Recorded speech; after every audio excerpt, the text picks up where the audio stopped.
رسوله الكريم اما بعد فاعوذ بالله من الشيطان الرجيم بسم الله الرحمن الرحيم رب اشرح لي صدري ويسر لي امري واحلل عقدة من لساني يفقهوا قولي ربنا لا علم لنا الا ما علمتنا. اللہ سبحانہ تعالیٰ سے دعا ہے کہ اللہ تعالیٰ ہمیں اخلاص عطا فرمائے اور بغیر کسی ریاکاری اور بغیر کسی دکھاوے کے اپنی بات کو ہمیں سمجھنے اور سمجھانے کی توفیق عطا فرمائے، اور جو کچھ ہم سنیں اللہ تعالیٰ ہمیں اس پر عمل کی توفیق عطا فرمائے، کیونکہ عمل ہی آخر میں انسان کے کام آتا ہے. جہاں تک علم کا تعلق ہے تو وہ تو ابلیس کے پاس بھی بہت تھا، اور بہت سے بنی اسرائیل جن کو اہل کتاب کہا جاتا ہے ان کے پاس بھی بہت علم تھا، لیکن علم اسی وقت فائدہ دیتا ہے جب انسان عمل کرتا ہے. تو اللہ تعالیٰ ہمیں عمل کی دولت سے نوازے، کیونکہ یہ دولت سب سے بڑی دولت ہے. اللہ سبحانہ و تعالیٰ ارشاد فرماتے ہیں، یہ سورۃ قاف کی کچھ آیات ہیں جو آپ کے سامنے ابھی تلاوت کی گئی ہیں. فرمایا وَلَقَدْ خَلَقْنَا الْإِنسَانَ، اور البتہ تحقیق ہم نے انسان کو پیدا کیا. گویا ہم اس دنیا میں کسی پیدا کرنے والے کے پیدا کرنے کی وجہ سے ہیں، خود بخود یہاں نہیں آ گئے. اللہ سبحانہ وتعالیٰ نے ہمیں یہاں بھیجا ہے اور پھر ایک مقصد کے ساتھ بھیجا ہے. ایک وقت آئے گا کہ جب ہم سب اپنی اپنی باری پوری کر کے اللہ سبحانہ وتعالیٰ کے پاس واپس جائیں گے. اس کے لیے ہم سے پوچھا جائے گا کہ ہم دنیا میں کیا کرتے رہے، ہمارے اعمال کیا تھے. تو ہمارے اعمال تین طرح کے ہیں، ایک قلبی اعمال ہے، ایک لسانی ہے، اور ایک جوارح کے ہیں، یعنی اعضاء کے. کچھ عمل ہمارا دل کرتا ہے اور کچھ پھر ہماری زبان سے صادر ہوتے ہیں اور پھر کچھ ہمارے ہاتھ پاؤں کرتے ہیں.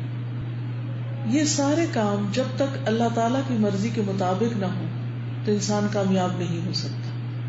جہاں تک دل کا تعلق ہے تو انسان کا ایمان بھی دل میں ہوتا ہے، اگرچہ اس کا زبان سے بھی وہ اقرار کرتا ہے اور عمل سے اس کی گواہی دیتا ہے، لیکن سب سے پہلے وہ دل میں راسخ ہوتا ہے، دل اس پر یقین کرتا ہے. اسی طرح کفر اور نفاق بھی دل میں ہوتے ہیں. ظاہر انسان اپنے آپ کو مسلمان کہتا بھی رہے، لیکن اگر اس کے دل میں اسلام کے بارے میں شک ہے، اللہ کے بارے میں شک ہے، محمد صلی اللہ علیہ وسلم کے بارے میں شک ہے، قرآن کے بارے میں شک ہے، تو چاہے ایک شخص کا نام محمد ہی کیوں نہ ہو یا ابو بکر ہی کیوں نہ ہو، اگر اس کے دل میں یقین نہیں تو اس کا اچھے سے اچھا نام اس کو فائدہ نہیں دے گا. اسی طرح انسان کے دل کے اندر ایمان ہونے کے باوجود وسوسے پیدا ہو جاتے ہیں، کبھی کبھی شک کی لہر دوڑ جاتی ہے، اور یہ سب کے ساتھ ہوتا ہے. یا اس کے علاوہ بھی کچھ ایسے خیالات ہوتے ہیں جن کو انسان زبان پر نہیں لاتا، تو اس کے بارے میں اللہ تعالیٰ فرماتے ہیں وَنَعْلَمُ، اور ہم جانتے ہیں، مَا تُوَسْوِسُ بِهِ نَفْسُهُ، کہ اس کے دل میں جو خیالات اٹھتے ہیں. یعنی اللہ سبحانہ وتعالیٰ کا علم، اللہ جو العلیم ہے، اللہ سبحانہ وتعالیٰ کا علم ہر چیز پر محیط ہے، اور وہ سب سے زیادہ ہمیں جانتا ہے. نہ صرف یہ کہ ہمارے ظاہری اعمال کو جانتا ہے بلکہ ہمارے دل کے خیالات تک کو جانتا ہے. تو اسی لیے اللہ تعالیٰ فرماتے ہیں دل میں سے جو خیالات اٹھتے ہیں ہم ان سے بھی واقف ہیں کہ وہ کس قسم کے خیالات ہیں. وَنَحْنُ أَقْرَبُ إِلَيْهِ مِنْ حَبْلِ الْوَرِيدِ، اور ہم اس کی رگ گردن سے بھی زیادہ اس کے قریب ہیں. اس کے دو معنی کیے گئے. ایک تو یہ کہ اللہ سبحانہ وتعالیٰ اپنے علم کے ساتھ انسان کے قریب تر، یعنی سب سے زیادہ اللہ تعالیٰ انسان کے بارے میں جانتے ہیں. اور دوسرا معنی کیا ہے اس کا کیا گیا کہ وہ فرشتے جو ہمارے اعمال لکھتے ہیں وہ ہمارے دائیں بائیں بیٹھے ہوئے ہیں اور ہم سے بہت قریب ہیں، اور وہ ہر وقت واچ کرتے رہتے ہیں کہ ہم کیا کرتے ہیں. اذ يتلقى المتلقيان عن اليمين وعن الشمال قعيد، جس وقت دو لینے والے لے جا لیتے ہیں، ایک دائیں طرف اور ایک بائیں طرف بیٹھا ہوا ہے. یعنی کرامن کاتبین جو ہیں اللہ سبحانہ وتعالیٰ کے براہ راست علم کے علاوہ وہ بھی موجود ہے جو ہمارے دائیں اور بائیں کندھے پر ہے. اور جو لفظ بھی ہماری زبان سے نکلتا ہے، جو کچھ بھی ہم کرتے ہیں، ایک آنکھ سے اشارہ ہی کرتے ہیں کسی کی طرف، یا ناک منہ چڑھاتے ہیں، یا کسی کو آنکھیں دکھاتے ہیں، تو یہ ساری حرکتیں وہ دیکھ رہے ہوتے ہیں. اور جو ہی ہم سے وہ حرکت صادر ہوتی ہے وہ فوراً نوٹ کر لیتے ہیں کہ اس شخص نے اس دن اس تاریخ کو اتنے منٹ اتنے سیکنڈ پر یہ حرکت کی. اور ہم میں سے کوئی بھی اپنی یہ حرکتیں فرشتوں سے چھپا نہیں سکتا، کیونکہ ان کا کوئی اور کام نہیں، وہ ادھر ادھر نہیں دیکھتے، وہ ہر وقت ہمیں دیکھ رہے ہیں. اب آپ خود سوچئے کہ ہماری آزادی کہاں ہے. ایک طرف تو اللہ سبحانہ وتعالیٰ ہمیں دیکھ رہے ہیں اور وہ ہماری ہر حرکت سے واقف ہے، دوسری طرف فرشتے ہمیں دیکھ رہے ہیں اور وہ ہر چیز لکھتے چلے جا رہے ہیں. یہاں تک فرمایا کہ ما یلفظ من قول الا لدیہ رقیب عتید، انسان منہ سے کوئی لفظ نہیں نکال پاتا مگر یہ کہ اس کے پاس نگران تیار ہے، وہ ہر لفظ کو لے لیتے ہیں، چاہے وہ لفظ کارآمد ہو، اللہ کی تسبیح پر مبنی ہو، چاہے وہ لفظ بیکار بےہودہ قسم کا ہو، یا وہ لفظ کسی کی خیر خواہی میں ہو یا بدخواہی میں ہو، خواہ وہ کسی کے فائدے میں ہو یا کسی کو نقصان دینے والا ہو، وہ لفظ کسی کو خوش کرنے والا ہو یا کسی کو پریشان کرنے والا ہو، سارے الفاظ لکھے جاتے ہیں. اس طرح انسان اندر اور باہر سے اپنے سارے اعمال کے ساتھ اللہ سبحانہ وتعالیٰ کی نظر میں ہے. اس لیے ہم سب پر لازم ہے کہ ہم جو دل میں لائیں اس پر بھی فکر کریں، اور جو زبان سے بولیں اس کو سوچ سمجھ کے بولیں، بغیر تصدیق کے باتیں نہ کریں، کسی پر الزام نہ لگائیں، کوئی جھوٹ نہ بولیں، کیونکہ جو بھی کوئی شخص جھوٹ بولتا ہے فرشتے اس کو اچھی طرح سمجھ جاتے ہیں. اللہ کے فرشتے ایسے بندوں سے پھر محبت نہیں کرتے جو جھوٹ بولتے ہیں یا غلط بیانی کرتے ہیں یا مردہ بھائی کا گوشت کھاتے ہیں یعنی غیبت کرتے ہیں یا کسی پر الزام تراشی کرتے ہیں. تو ہماری یہ ساری حرکات جو ہیں وہ اللہ سبحانہ تعالیٰ کے سامنے ہیں، اس کے علم میں ہے، اور پھر فرشتوں کے علم میں بھی ہے. اور رقیب کا لفظ یہاں فرشتے کے لیے استعمال ہوا ہے. رقیب اس کو کہتے ہیں جو انتظار میں ہو، یعنی جو ہر وقت یہی انتظار کر رہا ہو کہ بھلا اب یہ کیا بولتا ہے. آپ دیکھیں کہ کوئی انسان کسی کی بات کے اتنے انتظار میں نہیں ہوتا کہ اچھا اس کے بعد یہ منہ سے کیا لفظ نکالے گا. اور پھر لوگوں کی جو باتیں ہوتی ہیں بعض اوقات ہمیں یاد رہتی ہیں اور بعض اوقات بھول جاتی ہیں، لیکن فرشتے صرف یاد ہی نہیں رکھتے، لکھ بھی لیتے ہیں. اور یہ سارا لکھا ہوا کیا بن جاتا ہے؟ نامہ اعمال، بک آف ڈیڈز. اور یہ بک آف ڈیڈز جو ہے پھر قیامت کے دن انسان کے ہاتھ میں تما دی جائے گی اور اس پر انسان انکار نہیں کر سکے گا. کوئی یہ نہیں کہہ سکے گا کہ یہ میں نے نہیں کہا تھا. دنیا میں تو کتنی دفعہ ایسا ہوتا ہے کہ اگر کوئی شخص ہمارے ذمے کوئی بات لگا دیتا ہے کہ فلاں نے یہ کہا تھا اور وہ ہمیں پسند نہیں آتی بات، تو ہم نے چاہے کہیں ہو ہم صاف انکار کر دیتے، نہیں میں نے تو نہیں کہا تھا، میں نے کب کہا تھا. آپ نے دیکھا ہوگا کہ بعض اوقات لوگ دوسروں کو جھٹلا دیتے ہیں اور قسم بھی کھا لیتے ہیں کہ ہم نے نہیں کہا. لیکن قیامت کے دن اس نامہ اعمال کو دیکھ کر کوئی بھی جھٹلا نہیں سکے گا، کوئی یہ نہیں کہہ سکے گا کہ میں نے نہیں کہا تھا. پھر کیا ہوتا ہے؟ زندگی کا ہر دن شروع ہوتا ہے اور ہر دن کی شام ہوتی ہے، سارے دن کے اعمال نامے لکھے جاتے ہیں. عصر کی نماز کے وقت فرشتے تبدیل ہو جاتے ہیں، رات کی ڈیوٹی والے آ جاتے ہیں، دن کی ڈیوٹی والے چلے جاتے ہیں، اور اسی طرح ہوتا رہتا ہے حتیٰ کہ انسان کی زندگی میں آخری دن آ جاتا ہے اور آخری دن کے آخری لفظ تک جو بندے کے منہ سے نکلتا ہے وہ بھی لکھ لیا جاتا ہے. اسی لیے جس کا آخری کلام لا الہ الا اللہ ہو وہ پھر جنت میں داخل ہوتا ہے، یعنی اس کی بک آف ڈیڈز اس پر اینڈ ہو رہی ہوتی ہے، خوبصورت اینڈنگ. آپ نے دیکھا ہوگا کہ بعض اوقات ہم لوگ جیسے اسکول کالج میں اسائنمنٹس لکھتے ہیں تو آخر میں کیا لکھتے ہیں؟ تمت بالخیر، کہ خیر کے ساتھ مکمل ہوا، خیر کے ساتھ اختتام پذیر ہوا. اسی طرح ہماری بک آف ڈیڈ جو ہے، ہمارا نامہ اعمال جو ہے، وہ بھی اللہ کرے کہ خیر کے ساتھ اختتام پذیر ہو. اور پھر موت آ گئی، فرمایا وجاءت سکرۃ الموت بالحق ذلک ما کنت منہ تحید، اور موت کی بے ہوشی حق لے کر آ پہنچی. یہی ہے وہ چیز جس سے تو بھاگتا تھا. اگر ہمیں کوئی کہے کہ اب سے چند گھنٹے بعد تمہیں فوت ہو جانا تو ہم کبھی نہ مانیں. ہم میں سے کوئی بھی نہیں چاہتا کہ وہ مرے.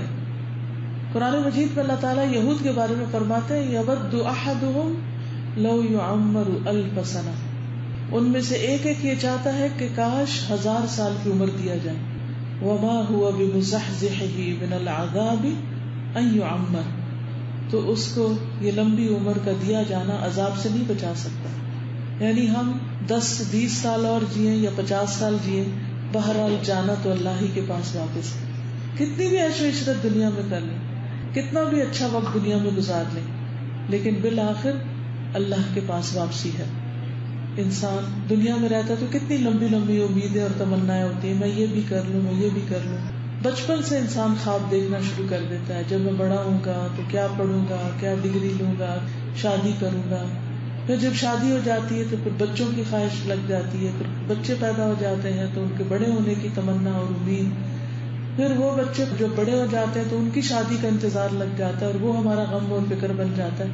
بلکہ ماں کو آپ نے دیکھا ہوگا اپنی شادی سے زیادہ اپنے بچوں کی شادی کی فکر کر رہی ہوتی، کہ انہیں اپنی جب جوانی تھی اس وقت شاید اپنی شادی کی اتنی فکر نہیں تھی جتنی جب بچے جوان ہو جاتے ہیں تو ان کی شادی فکر مند کر دیتی. اور پھر جب بچے شادی شدہ ہو جاتے ہیں تو پھر ان کی اولاد نہ ہو تو وہ فکر مند کر دیتی. پھر ان کی اولاد ہو جائے تو پھر ان کے بارے میں فکر شروع کر دیتے ہیں اور ان کے بارے میں خواہشات. اسی طرح انسان کے کچھ مال کے بارے میں ڈریمز ہوتے ہیں کہ مجھے اتنا اتنا پیسہ مل جائے، وہ اپنے ٹارگٹ سیٹ کرتا رہتا ہے، کتنے ملین بنانا ہے، جب اتنے ملین بن جائے تو یہ کاروبار شروع کرنا ہے. اور اس طرح انسان کی ساری زندگی ایک کے بعد ایک خواہش اور ایک کے بعد ایک تمنا کرتے ہوئے گزر جاتی ہے. لیکن موت کا وقت تو پیدائش سے پہلے ہی لکھ دیا گیا. جب موت آتی ہے تو انسان پھر بھاگ نہیں سکتا، پھر موت کے فرشتے آ کر گرفتار کر لیتے ہیں. جیسے دنیا میں کسی مجرم کو جو بھاگتا پھرے اچانک پکڑا جائے رنگے ہاتھوں، اسی طرح موت کے فرشتے آ کے پکڑ لیتے ہیں اور پھر پوری جان نکال کے لے جاتے ہیں. اور یہ ساری روحیں نکال کر اللہ سبحانہ و تعالیٰ کے حکم کے مطابق علیین یا سجین میں بھیجی جاتی رہتی، اور سب مرنے والے قیامت کے دن کا انتظار کر رہے ہوتے ہیں. وَنُفِخَ فِي الصُّورِ، پھر وہ دن آئے گا جب سور پھونکا جائے گا. اب کوئی پیچھے نہیں پلٹ سکتا، اب آگے کی تیاری. ذَلِكَ يَوْمُ الْوَعِيدِ، یہ ہے اپوائنٹمنٹ کا دن. یہ تھا وہ دن جس کا وعدہ کیا جاتا، بار بار بتایا گیا، بار بار سمجھایا گیا، لیکن تم نے اس کو سمجھ کر نہ دیا، جان کر نہ دیا، اس پر یقین نہ کیا. آج آپ دیکھیں کہ ہمیں دنیا میں اگر کوئی اپوائنٹمنٹ ہو، کسی ڈاکٹر کی اپوائنٹمنٹ ہو، کوئی ویزا کی اپوائنٹمنٹ ہو، یا کسی شادی کا کوئی ٹائم کسی کا مقرر ہو، تو وہ نہیں ہم بھولتے، اس کو بار بار ایک دوسرے سے پوچھتے رہتے ہیں. اچھا فلائٹ کس دن ہے، اچھا وہ ڈاکٹر کے پاس کب جانا ہے، اچھا فلاں کی شادی کس دن ہے، فلاں کام کس دن ہے. اس کے بارے میں ہم سب فکر مند رہتے ہیں. لیکن موت کا وقت اور موت کا دن اور موت کے بعد جی اٹھنے کا دن، یہ ہماری لسٹ میں کم ہی ہوتا ہے کہ ہمارا دماغ اس کے بارے میں سوچے اور فکر کرے، اور صرف فکر ہی نہ کرے بلکہ اس کی تیاری بھی کرے. پھر فرمایا وَجَاءَتْ كُلُّ نَفْسٍ مَعَهَا سَائِقٌ وَشَهِيدٌ، اور آ گیا ہر شخص، کل نفس، مَعَهَا سَائِقٌ، اس کے ساتھ ایک لانے والا ہوگا، وَشَهِيدٌ، اور ایک گواہی دینے والا. ان کے بارے میں کہا جاتا ہے کہ یہ وہی فرشتے ہیں جو دنیا میں اس کا نامہ اعمال لکھتے تھے. اب یہ جب قبر سے انسان اٹھے گا تو اس کو فوراً پکڑ لیں گے اور اس کو اللہ سبحانہ وتعالیٰ کے حضور پیش کر دیں گے، اور پھر جو کچھ اعمال وہ کرتا رہا اس کی وہ گواہی دیں گے. یعنی لکھے ہوئے کے علاوہ بول کر بھی گواہی دی جائے گی. اس وقت انسان کو بتایا جائے گا لَقَدْ كُنْتَ فِي غَفْلَةٍ مِّنْ هَذَا، تم اس کے بارے میں غفلت میں تھے، اس کو بھولے ہوئے تھے، اس دن کی یاد تمہیں نہیں آتی تھی. اور یہ کتنی سچی بات ہے کہ ہم باقی سب چیزیں یاد رکھتے ہیں، کوئی ہمارے ساتھ اچھا کرے برا کرے وہ بھی ہمیں یاد رہتا ہے. آئندہ مستقبل کے بارے میں بھی ہمیں چیزیں یاد رہتی کہ ہم نے یہ کرنی. ہم تھنگس ٹو ڈو کی لسٹ بنا کے رکھتے ہیں، پلاننگ کرتے ہیں، لیکن اس دن کی پلاننگ ہماری کہاں ہے؟ ہم نے کہاں لکھا ہوا کہ میں نے اپنی آخرت کی تیاری کرنی ہے اور میں نے اس کے لیے اپنا نامہ اعمال درست کرنا ہے، اپنے اوپر ورک کرنا ہے. ہم بچوں کی فکر کرتے رہتے ہیں کہ بچوں کو یہ بنانا ہے، ان کو یہ سکھانا ہے، ان کو یہ ادب آداب بتانے ہیں، انہیں کیا کیا دنیا کا پڑھانا ہے، انہیں کیا آخرت کا پڑھانا ہے. یہ سب فکر ہم کرتے ہیں، لیکن آخرت کے دن کیا ہونا ہے اس کے بارے میں ہم اپنے بچوں کو کم ہی بتاتے ہیں. یعنی ہم جسے کہتے ہیں نا جان بوجھ کے آنکھ بند کی ہے، اور زیادہ فکر ہماری یہ ہوتی ہے کہ دنیا میں یہ اپنے ساتھیوں سے پیچھے نہ رہ جائیں. تو کیا ہوگا اس دن انسان کا وہ غفلت کا پردہ اٹھ جائے گا. لقد كنت في غفلة من هذا فكشفنا عنك غطاءك. تو آج ہم نے تمہارا پردہ ہٹا دیا, سب کچھ تمہیں صاف نظر آ رہا ہے. فبصرك اليوم حديد. آج تمہاری نگاہ بہت تیز ہے, یعنی کوئی چیز دھندلی بھی نظر نہیں آ رہی. جن لوگوں کی نظر کمزور ہوتی ہے وہ اینک کے بغیر دھندلا دیکھتے ہیں, ان کو صحیح سمجھ نہیں آتی کہ کیا چیز ہے. مثلا آپ اگر آنکھوں کے ٹیسٹ کے لیے جائیں تو ڈاکٹر آپ سے کچھ ہندسے پڑھواتا ہے تو وہ آپ کو نظر نہیں آتے صحیح طور پر. تو یہاں پر کیا ہے کہ اس وقت انسان کو ہر چیز پوری نظر آنے لگے گی اور کوئی بھی چیز اس کی آنکھوں سے اوجھل نہ ہوگی. فَبَصَرُكَ الْيَوْمَ حَدِيدٌ. ایک ایک منظر جس کے بارے میں آج قرآن و سنت میں بتایا جاتا ہے وہ انسان کی آنکھوں کے سامنے آ جائے گا اور انسان اس پر پھر پکا یقین کر لے گا. عقل مند وہ ہے جو کل آنے سے پہلے آج یقین کر لے کہ یہ ہونا ہے. آخرت کے مناظر پڑھے قرآن و سنت سے, کتابوں سے, اور پھر یوں ان کے بیچ میں گھومنا پھرنا شروع کرے. اس کے لیے ایک لیکچر میں نے دیا تھا, آخری سفر کی تیاری. الہدا کی ویب سائٹ پر وہ لیکچر موجود ہے, اگر آپ اس کو سنیں, آخری سفر کی تیاری. تو اس میں نے سارے سٹیپس بتائے ہیں کہ قیامت کے دن جب ہم جی اٹھیں گے تو سب سے پہلے کہاں جائیں گے, پھر اس کے بعد کیا ہوگا, پھر کیا ہوگا, کہاں پل صراط ہوگا, پھر اس کے بعد نہر الحیات وہ کہاں ہوگی, قنطرہ کہاں ہوگا, اور پھر جنت کی طرف جانے کا راستہ کیسا ہے, جہنم کہاں پر واقع ہے. تو یہ ساری چیزیں جو ہیں ان کے بارے میں ہمیں تفصیلی پتہ ہونا چاہیے اور ان کو ایسے دیکھنا چاہیے جیسے آج ہم وہاں موجود ہیں, بالکل ایسے ہی جیسے آپ کسی نئے شہر میں جانے سے پہلے ایک امیجن کرنے لگتے ہیں کہ وہ شہر کی گلیاں کیسے ہوں گی, سڑکیں کیسی ہوں گی, جس گھر میں ہم جائیں گے وہ گھر کیسا ہوگا. تو فَبَصَرُكَ الْيَوْمَ حَدِيدٌ. آج تمہاری نگاہ تیز ہو گئی اور سب کچھ نظر آ رہا ہے.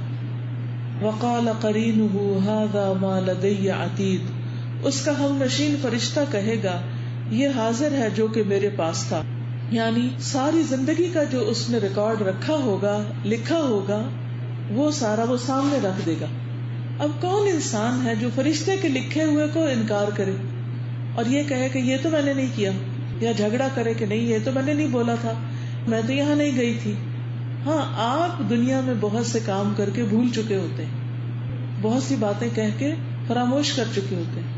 جیسے بعض اوقات میں اپنا کوئی لیکچر سنتی ہوں پچھلا, تو میں سوچتی ہوں اچھا یہ میں نے کہا تھا, یہ کہاں کہا تھا, یہ کون سی جگہ تھی جہاں میں نے یہ بولا تھا. خود بھول جاتا ہے, اور یہ میرے ساتھ ہی نہیں ہر ایک کے ساتھ ہوتا ہے. کتنی ہی چیزیں ایسی ہیں کہ جن کو ہم ذرا ریکال کرتے ہیں اپنی میموری میں, اپنے حافظے میں ان کو حاضر کرتے ہیں تو وہ ہمیں یاد نہیں آتی. ہم کہتے ہیں ہاں یہ کہیں دیکھا تھا. کتنے لوگ ایسے ہیں نا جن کو ہم زندگی میں ملے ہوتے ہیں, ان کے نام بھی آتے ہیں, ان کا آتا پتہ بھی معلوم ہوتا ہے, اور پھر کیا ہوتا ہے بھول جاتے ہیں. ان کے فون نمبر زبانی یاد ہوتے پر وہ بھول جاتے ہیں. لیکن بک آف ڈیڈز جو ہے, نامہ اعمال جو ہے, اس میں ہر چیز ایسے لکھی ہوگی کہ کچھ بھی نہیں بھولا ہوگا. ھذا ما لدی عتید. یہ ہے وہ چیز جو میرے پاس ہے, بالکل تیار, حاضر. یہ دیکھ لیں اس کا سارا نامہ اعمال. کیا انسان اس وقت انکار کر سکے گا کہ یہ میں نے نہیں کیا؟ وہ عمل جو چھپ کے کیے وہ بھی سامنے ہوں گے, اور وہ عمل جو سب کے سامنے کیے وہ بھی وہاں پر موجود ہوں گے. وہ عمل جو بچپن میں جب ہوش سنبھالی اس وقت کیے, وہ جو جوانی میں کیے, وہ جو لوگوں کی موجودگی میں کیے, اور نہ صرف یہ کہ عمل بن کے ان کے پیچھے جو نیتیں ہوں گی وہ بھی ساتھ ہوں گی. اور اسی بنا پر وہ یا دائیں ہاتھ والے فرشتہ لکھے گا یا بائیں ہاتھ والا, کیونکہ ایک دنیا کمانے والا اگر دنیا کے ارادے سے نکلتا ہے تو اس کے لیے وہ برا نہیں, لیکن اگر کوئی دین بھی پڑھتا ہے لیکن دنیا حاصل کرنے کے لیے تو اس کے لیے سخت برا ہے, اس کے لیے ہلاکت کا باعث ہے, کیونکہ وہ دین کا علم انسان کی آخرت بنانے کے لیے نہ کہ دنیا کمانے کے لیے. ھذا ما لدی عتید. تو اللہ تعالیٰ کا حکم ہوگا القیا فی جہنم کل کفار عنید. ڈال دو جہنم میں ہر کافر سرکش کو, ہر سرکشی کرنے والے کو جہنم میں پھینک دو. تو اس سے پتہ یہ چلتا ہے کہ جو کفار ہوں گے, اور خاص طور پر سرکش کفار جو مسلمانوں کو اللہ کے راستے سے روکتے بھی ہیں, بغض رکھتے ہیں, دشمنی رکھتے ہیں, جیسے نبی صلی اللہ علیہ وسلم کے زمانے میں ابو جہل اور ابو لہب وغیرہ تھے, تو ان کے بارے میں کیا حکم ہوگا؟ ان کو آگ میں پھینک دو. یعنی کہ حشر کے میدان میں ان کا نامہ اعمال دے کر ان کو فوراً آگ میں پھینک دیا جائے گا، کیونکہ ان کے پاس تو کوئی نیکی ہوگی نہیں. وہ نیک عمل جو کفر کے ساتھ وہ کرتے رہے وہ بھی نیکی میں نہیں لکھے جائیں گے، کیونکہ وہ اللہ پر ایمان نہیں رکھتے. تو اگر انہوں نے کوئی اچھا کام بھی کیا تو اس کا بدلہ ان کو دنیا میں دے دیا جائے گا، اور ان کی آخرت کے لیے ان کے لیے کچھ بھی نہیں ہوگا. مناع للخیر معتد مریب، اور اس کی بری عادتیں کیا تھی؟ جو خیر سے بہت روکنے والا تھا. کچھ لوگ خیر کی کنجیاں ہوتے ہیں اور کچھ شر کی کنجیاں، اور کچھ خیر کے تالے ہوتے ہیں اور کچھ شر کے تالے ہوتے ہیں. کچھ لوگ ایسے ہوتے ہیں جہاں جاتے ہیں خیر کے دروازے کھول دیتے ہیں، خیر کی راہیں دیکھتے ہیں، دوسروں کو دکھاتے ہیں. کچھ لوگ ایسے ہوتے ہیں کہیں بھی جائیں تو شر پھیلا کے آتے ہیں. تو یہ جو کفار عنید ہے، سرکش کافر ہے، یہ جہاں بھی جائیں شر پھیلاتے ہیں. اور ان کی سزا تو ہے ہی، لیکن ہر ایک کو جو شر پھیلانے والا ہو، خیر سے روکنے والا ہو، اس کو اللہ سے ڈرنا چاہیے، کیونکہ یہ عمل اللہ تعالیٰ کے نزدیک نہایت پسندیدہ ہے. ایک ہے خود برا کرنا اور ایک ہے دوسروں کو برے کرنے پر اکسانا. ایک ہے خود اچھا نہ کرنا اور دوسرا یہ ہے کہ کسی کو اچھا نہ کرنے دینا. نماز سے روکنا، حجاب سے روکنا، کوئی دین سیکھنے لگے تو اس سے روکنا. تم کیا کرو گے قرآن پڑھ کر؟ پہلے نہیں پڑھا ہوا، گھر میں نہیں پڑھ سکتے، کیا ضرورت ہے سیکھنے کی؟ تو کچھ لوگ دوسروں کو نیکی کے راستے پہ جانے سے روکتے ہیں. کوئی صدقہ کرنے لگے تو ان کو روک دیتے ہیں، یعنی یہ فقیر ہے، ہٹے کٹے، انہیں کام کرنا چاہیے. کوئی حج پہ جا رہا ہو تو اس کو روکتے ہیں، ابھی تمہارے بچے چھوٹے ہیں اور تم کیا اپنے آپ کو اتنی مشقت میں ڈالو گے. کوئی زکوٰۃ دینے لگتے ہیں تو اس کو روک دیتے ہیں، ہم اتنا ٹیکس تو دیتے ہیں، زکوٰۃ دینے کی کیا ضرورت ہے. تو یہ تو عام باتیں ہیں جو ہمارے معاشرے میں ہوتی ہیں. تو جو لوگ اس طرح خیر سے روکتے ہیں دوسروں کو نیکی کے کاموں سے، جن کو قرآن و حدیث میں نیکی کا کام بتایا گیا، مثلا حدیث میں آتا ہے خیرکم من تعلم القرآن وعلمہ، تم میں بہترین ہے وہ لوگ جو قرآن سیکھیں اور سکھائیں. اب اگر کوئی کسی کو قرآن سیکھنے اور سکھانے سے روکتا ہے تو پھر اس کا انجام کیا ہوگا؟ ایک خیر کے کام سے وہ روک رہا ہے. تو اچھے کاموں سے، اچھی بھلی باتوں سے کسی کو روکنا بہت بڑا جرم ہے اور جہنم میں لے جانے کا باعث ہے. معتدن، حد سے گزر جانے والا، یعنی ایکسٹریمسٹ. عنیدن، مریبن، شک کرنے والا، یعنی حق کے بارے میں شک میں پڑا ہوا. کیونکہ جب انسان شک میں ہوتا ہے تو پھر وہ عمل نہیں کرتا. اور اس کا جرم کیا؟ الذی جعل مع اللہ الہا آخر، وہ جس نے اللہ کے ساتھ دوسرے الہ بھی بنا لیے، یعنی شرک کرتا ہے. اور شرک ایسا گناہ ہے جو سارے نیک اعمال کو برباد کر دیتا ہے. یعنی انسان اگر احد پہاڑ جتنی بھی نیکی کرے اور رائی کے دانے برابر بھی شرک کرے تو احد پہاڑ جتنی نیکی بھی ضائع ہو جاتی ہے. شرک اتنی بری بلا ہے. تو اس لیے انسان کو شرک جلی اور خفی دونوں سے بچنا چاہیے. شرک جلی تو کیا ہے؟ جیسے قبروں کے اوپر سجدہ کرنا، اللہ کے علاوہ دوسروں سے مانگنا، دعائیں مانگنا. اور خفی کیا ہے؟ جیسے ریاکاری کرنا، اللہ کے لیے نیک کام نہ کرنا، کسی اور کے لیے کرنا. حالانکہ ہماری ساری عبادتیں اللہ کے لیے ہونی چاہیے، کسی کو دکھانے کے لیے نہیں. قل ان صلاتی ونسکی ومحیایا ومماتی للہ رب العالمین لا شریک لہ وبذلک امرت وانا اول المسلمین. تو ہمیں دین کے معاملے میں اپنے شک دور کر لینے چاہیے. جس مسئلے میں بھی شک ہے اس کو دور کر لیں. اور اس کا حل کیا ہے؟ انسان یقینی علم حاصل کرے. شک کیسے دور ہوتا ہے؟ علم حاصل کر کے. اس لیے ہمیں دین کا علم مسلسل حاصل کرتے رہنا چاہیے. ہمیں کیا سکھایا گیا؟ مہد سے لحد تک ہم سیکھتے رہیں، بڑھاپے میں بھی سیکھتے رہیں، جانتے رہیں، کیونکہ کوئی پتہ نہیں کہ انسان کب دنیا سے رخصت ہو. تو جتنی اللہ نے مہلت دی ہے، جتنی زندگی دی ہے، وہ ساری کی ساری سیکھنے میں گزرے. اور پھر شرک سے بچے، کیونکہ شرک میں جانے والے کے بارے میں کیا فرمایا؟ فَأَلْقِيَاهُ فِي الْعَذَابِ الشَّدِيدِ، اے دونوں فرشتوں تم اس بندے کو پکڑ کے شدید عذاب میں پھینک دو، سخت عذاب. دیکھیے جب باہر دھوپ تیز ہوتی ہے تو باہر نہیں کھڑا ہو سکتا انسان، فوراً گھر بھاگتا ہے. دھوپ سے چھاؤں کی طرف آتا ہے، اور جب چھاؤں میں آتا ہے تو دل چاہتا ہے کہ تیز پنکھا چلا دیا جائے، ٹھنڈا پانی پلا دیا جائے. کہاں وہ لوگ جو ہمیشہ ہمیشہ کے لیے آگ میں جائیں گے شرک کی وجہ سے. تو پیاری بہنوں، ہمارے وہ رشتے دار جو شرک کرتے ہیں، کسی بھی قیمت پر ہمیں انہیں سمجھانا چاہیے، انہیں بتانا چاہیے اگر وہ قبروں کی زیارت پہ جاتے ہیں تو انہیں روکنا چاہیے. قبروں کی زیارت صرف اس صورت میں جائز ہے جب وہ صرف عبرت لینے کے لیے جائیں، اپنی آخرت کو یاد کرنے کے لیے. وہاں اگر وہ کوئی چڑھاوا چڑھاتے ہیں، جیسے لوگ داتا دربار جس کو کہتے ہیں، یا اور قبریں، ایسی جگہوں پہ جا کے قربانی کرنا یا صدقہ کرنا یا قبر کے والے سے کچھ مانگنا، یہ سب شرک ہے. تو ان چیزوں سے بچنا بے حد ضروری ہے. قال قرینہ ربنا ما اطغیتہ ولکن کان فی ضلال بعید. اس کا ہم نشین شیطان کہے گا، اے ہمارے رب، میں نے اسے گمراہ نہیں کیا تھا. شیطان انسان کو بھٹکاتا ہے، لیکن قیامت کے دن شیطان منکر ہو جائے گا، وہ دھوکہ دے جائے گا اور کہے گا کہ میں نے تو کچھ نہیں کہا تھا، تو معصوم بن جائے گا اور انسان کو پھنسا دے گا. حالانکہ دنیا میں ہر وقت انسان کے دل میں وہی وسوسہ ڈالتا ہے. وسوسہ اور خیال ایسی چیز ہوتی ہے جو پھر آہستہ آہستہ انسان کے ایکشن میں آ جاتی ہے. تو جب شیطان انسان کے دل میں بار بار وسوسے ڈالتا ہے تو پھر انسان کو بہت ہی کانشیس ہونے کی ضرورت ہے. وہ کہے گا، اے ہمارے رب، میں نے اسے گمراہ نہیں کیا تھا بلکہ یہ خود ہی دور دراز کی گمراہی میں تھا. یعنی اس کا کہنا یہ ہے کہ اگر یہ تیرا مخلص بندہ ہوتا تو میرے کہنے میں نہ آتا. اس کو تو برائی خود ہی پسند تھی، یہ تو برے کام خود ہی کرنے والا تھا، برے کاموں میں دلچسپی رکھتا تھا، لہٰذا میں نے جب اس کو برائی کا راستہ دکھایا تو اس نے فوراً لبیک کہہ دی. تو اس سے کیا پتہ چلتا ہے کہ انسان سب سے پہلے اپنے دل کی فکر کرے، اپنا تزکیہ کرے. اسی لیے قرآن مجید میں آتا نا، قد افلح من تزکا وذکر اسم ربہ فصلی. یقیناً کامیاب ہو گیا وہ جس نے اپنا تزکیہ کر لیا، یعنی اپنے دل کو برے خیالات سے پاک کر لیا، بری خواہشات سے پاک کر لیا. اور اس پر انسان کو کوشش کرنی چاہیے اور اللہ تعالیٰ سے دعا کرنی چاہیے کہ اللہ میرے دل کو اپنے لیے خالص کر لے، میرے دل میں نیکیوں کا شوق پیدا کر دے، نیک کام کرنا میرے لیے آسان کر دے. کیونکہ جب دل کے اندر شوق ہوگا تو آپ ایسی راہیں تلاش کرنے لگیں گے جہاں سے آپ کو نیکی کی بات پتہ چلے. اور پھر کیا ہوگا کہ انسان اللہ سبحانہ وتعالیٰ سے مدد مانگے گا، اور وہ مدد آتی ہے وذکر اسم ربہ فصلی، ذکر اور نماز کے ساتھ. یعنی برائی سے بچنے کے لیے، تزکیے کے لیے کیا کریں؟ کثرت ذکر کریں.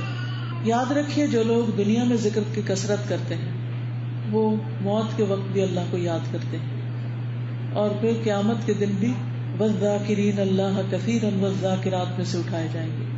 اور جو لوگ دنیا میں اللہ کا ذکر نہیں کرتے، غافل رہتے ہیں، پھر قیامت کے دن مرتے وقت بھی وہ اور دنیا کی باتیں کر رہے ہوں گے جو ان کے محبوب ہوگی، دل پسند. فصلی، پھر نماز پڑھے. نماز جو ہے وہ برائیوں سے روکتی ہے انسان. ہر نماز کے وقت انسان اللہ کے سامنے جا کھڑا ہوتا ہے اور اس کو شرمندگی ہوتی ہے کہ میں غلط کام کر رہا ہوں، میں غلط باتیں سوچتا ہوں، دوسروں کے بارے میں بدگمانی کرتا ہوں، یا دوسروں کے بارے میں حسد رکھتا ہوں، یا جو بھی انسان کے دل میں بری بری باتیں آتی ہیں. پھر انسان اپنا محاسبہ خود کرتا ہے، کیونکہ دل ایسی چیز ہے جس کو کوئی اور نہیں چیک کر سکتا. آپ اپنی گفتگو کسی سے چیک کروا سکتے ہیں کہ اچھا میں اگر کوئی غلط لفظ بولوں تو مجھے روک دینا. کیا آپ اپنا دل بھی کسی سے چیک کروا سکتے ہیں؟ نہیں. دل کا حال تو اللہ ہی جانتا ہے.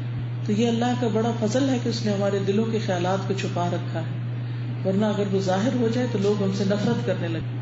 کیونکہ شیطان کا حملہ دل پہ ہوتا ہے، وہ برے خیالات، بعض اوقات اللہ کے بارے میں، اس کے فرشتوں کے بارے میں، رسولوں کے بارے میں، قرآن کے بارے میں، آخرت کے بارے میں شک ڈالنے لگتا ہے. تو ایسی چیز جب بھی دل میں آئے تو فوراً لا الہ الا اللہ پڑھنا چاہیے. لا الہ الا اللہ، لا الہ الا اللہ. کیونکہ ان الحسنات یذہبن السیئات، نیکیاں جو ہیں وہ برائیوں کو دور کر دیتی ہیں، مٹا دیتی ہیں. تو اب ہوگا یہ کہ شیطان جو ہے وہ کہے گا کہ رب میں نے تو اس کو نہیں بھٹکایا، تو خود بھٹکا ہوا تھا. تو انسان اپنا دفاع کرنے لگے گا تو اللہ تعالیٰ فرمائے گا قال لا تختصموا لدی وقد قدمت الیکم بالوعید. اللہ تعالیٰ فرمائے گا بس میرے سامنے جھگڑے کی بات مت کرو، آج جھگڑنے کی ضرورت نہیں، میں تو پہلے ہی تمہاری طرف وعید بھیج چکا تھا. یعنی دنیا میں نے تمہیں بتا دیا تھا رسولوں کے اور کتابوں کے ذریعے کہ آخرت میں کن چیزوں کا حساب ہوگا. تو اب وہ تو بات پکی ہوگی، سچی ہو گئی. اس لیے تم ایک دوسرے کو بلیم نہ کرو. ہوتا عام طور پر یہ ہے کہ جب کسی مجرم کو پکڑا جاتا ہے، جب کسی کی غلطی پکڑی جاتی ہے تو وہ فوراً دوسرے کو الزام دینے لگتا ہے کہ میرا تو یہ ارادہ نہیں تھا، یہ تو دوسرے نے ایسا کیا، تو اس کی وجہ سے ہوا ہے. دنیا میں تو انسان یہ کر سکتا لیکن آخرت میں نہیں کرے گا، کر نہیں سکے گا، اس کا فائدہ ہی نہیں ہوگا، کوئی یقین ہی نہیں کرے گا کیونکہ اتنی ساری گواہیاں موجود ہوں گی. ما یبدل القول لدی وما انا بظلام للعبید، میرے ہاں بات بدلی نہیں جاتی اور نہ میں اپنے بندوں پر ذرا بھی ظلم کرنے والا ہوں. یعنی میں نے دنیا میں جو بتا دیا تھا وہ آج سچ ہو رہا ہے، اب اس میں چینج نہیں ہوگا کوئی. تو قرآن مجید میں سے جو کچھ پڑھے ہر بات پہ کہیں آمنا و صدقنا، یہ بالکل سچ ہے، یہ بالکل سچ، ہم ایمان لائے اس پر. کیونکہ جو اللہ تعالیٰ نے فرمایا کہ ایسا ہوگا وہ ہوگا، وہ جھوٹ نہیں ہے. اور اللہ تعالیٰ کے فیصلے نافذ ہو کر رہیں گے. اللہ نے جو وعدے کیے وہ ہر صورت پورے ہوں گے، اس میں کوئی تبدیلی نہیں ہوگی. اور میں اپنے بندوں پر ظلم کرنے والا نہیں. یعنی ایسا نہیں کہ کسی نے کوئی غلط کام کیا نہیں تو میں پکڑ کے اس کو جیل میں ڈال دوں. دنیا میں تو جھوٹی گواہیاں ہو سکتی ہیں، کسی کو غلط فہمی ہو سکتی ہے کہ ایک شخص مجرم نہ ہو اور وہ مجرم بنا کے جیل میں ڈال دیا جائے، لیکن اللہ کے یہاں ایسی کوئی غلطی نہیں. اللہ سبحانہ وتعالیٰ کسی پر کوئی ظلم نہ کرے گا. یوم نقول لجہنم هل امتلأت وتقول هل من مزید، جس دن ہم جہنم سے کہیں گے کیا تو بھر گئی، یعنی مجرموں سے بھر گئی. کیا کہے گی؟ وتقول، اور وہ کہے گی هل من مزید، کیا مزید بھی لوگ ہیں اور مجرم ہیں تو اور لے آؤ، میرا پیٹ بہت بڑا ہے، سب کو کھا جاؤں گی. تو اس وقت اللہ سبحانہ وتعالیٰ اس پر اپنا پاؤں رکھ دیں گے اور وہ کہے گی قط قط، بس بس. ورنہ جہنم دھاڑ رہی ہوگی، مجرموں کو پکار رہی ہوگی.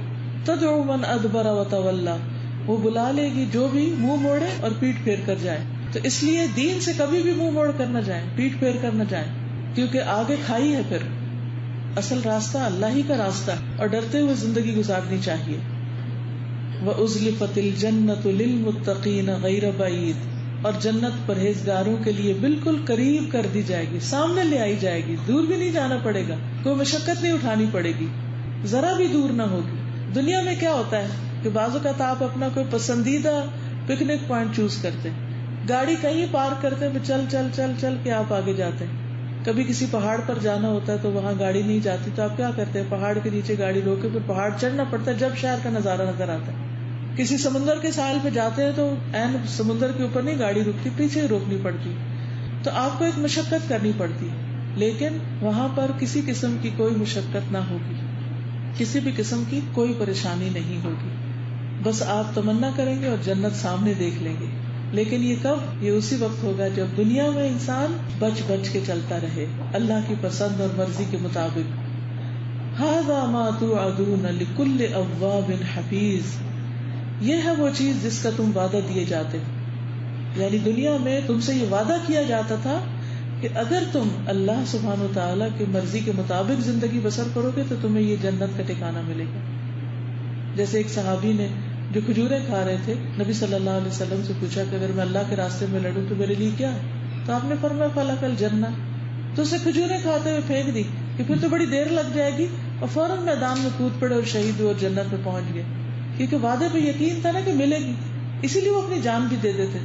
آج ہم اپنا وقت نہیں دے سکتے، تھوڑی سی مصروفیت میں سے اپنا ٹائم دین سیکھنے سکھانے کے لیے نہیں نکالتے کہ پھر ہمارے دنیا کے کام رہ گئے. کیونکہ دنیا ہمیں یقینی لگتی ہے، آخرت خیال لگتا ہے. حالانکہ دنیا ایک فریب ہے اور آخرت حقیقی چیز ہے. تو ہمیں اپنی نظر درست کرنے کی ضرورت ہے. تو جنت کا وعدہ کیا جاتا ہے لکل اواب، ہر اواب کے لیے. اواب ہے جو ہر حال میں اللہ کی طرف پلٹے.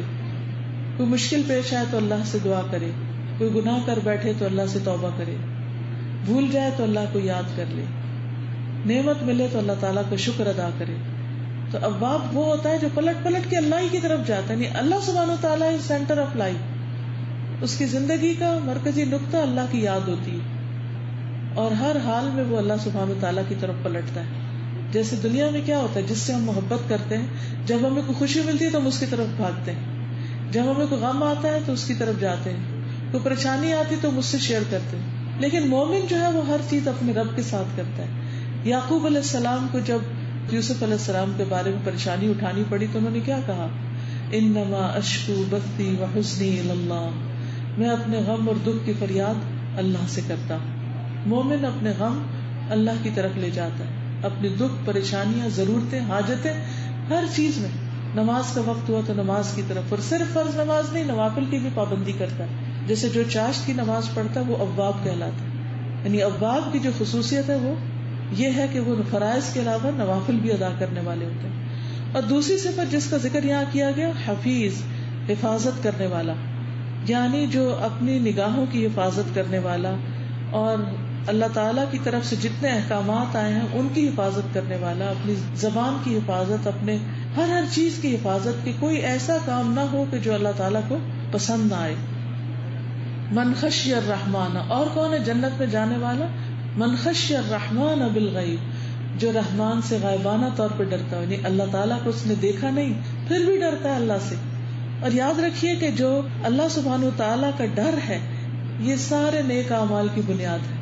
جس کے دل میں اللہ کا ڈر، تقویٰ پیدا ہو گیا، وہ ضرور اچھے کاموں کی طرف دوڑنے لگے گا، اور اچھے کاموں کے کرنے کے لیے ان کا علم حاصل کرنا ضروری. تو پہلا نقطہ کیا ہے کہ انسان مزید سیکھے. سیکھنے کے لیے کسی نہ کسی ایسے حلقہ درس کو اختیار کرے. اگر کوئی آپ کے آس پاس حلقہ درس، کوئی کلاس وغیرہ نہیں ہے تو انٹرنیٹ پہ آپ ہر طرح کے دروس سن سکتے ہیں.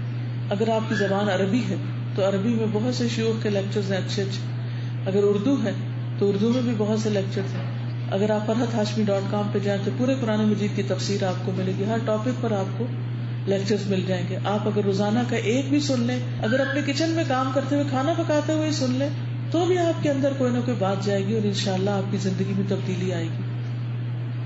پھر اسی طرح وجاء بقلب منیب، اور جو توجہ والا دل لایا ہو، یعنی جو اللہ کی طرف رجوع کرنے والا، اللہ کی اطاعت کرنے والا ہو، یا قلب سلیم لایا ہو جو اپنے دل کو شرک کی غلاظتوں نجاستوں سے بچا کے صاف ستھرا تزکیہ کر کے اپنے رب کے حضور پہنچا. ایسے لوگوں کے لیے جنت ہے.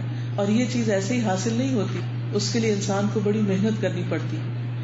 حکم ہوگا ادخلوها بسلام، جنت میں داخل ہو جاؤ سلامتی کے ساتھ. آج تمہیں کوئی تکلیف نہیں، کوئی پریشانی نہیں، کوئی تمہیں نقصان نہیں دے سکتا. ذالک یوم الخلود، یہ ہے ہمیشگی کا دن. اب یہ زندگی ختم نہیں ہوگی. دنیا میں ہمیں کتنی بھی سلامتی اور پیس اور کتنا بھی امن اور کھانا پینا اور رزق ہر چیز نصیب ہو، لیکن کیا ہوتا ہے؟ وہ سب کچھ ختم ہو جاتا ہے. ہر دن ختم ہو جاتا ہے، ہر سال ختم ہو جاتا ہے، زندگی یوں ہی تمام ہو جاتی ہے. کہتے ہیں نا صبح ہوتی ہے شام ہوتی ہے، زندگی یوں ہی تمام ہوتی ہے. صبح ہوگی اب شام ہوگی، اب صبح ہوگی اب شام ہوگی. یہ سائیکل چلتا رہتا ہے. ایک دن آتا ہے تو سائیکل ٹوٹ جاتا ہے اور انسان اللہ کے حضور حاضر ہو جاتا ہے. لیکن جب دوبارہ جی اٹھنے کے بعد انسان جنت میں پہنچے گا تو وہ دن کبھی بھی ختم نہیں ہوگا. لہم فیہا ما یشاؤون ولدینا مزید، وہاں اس میں ان کے لیے ہر وہ چیز ہوگی جو وہ چاہیں گے، اور ہمارے پاس مزید بھی ہے.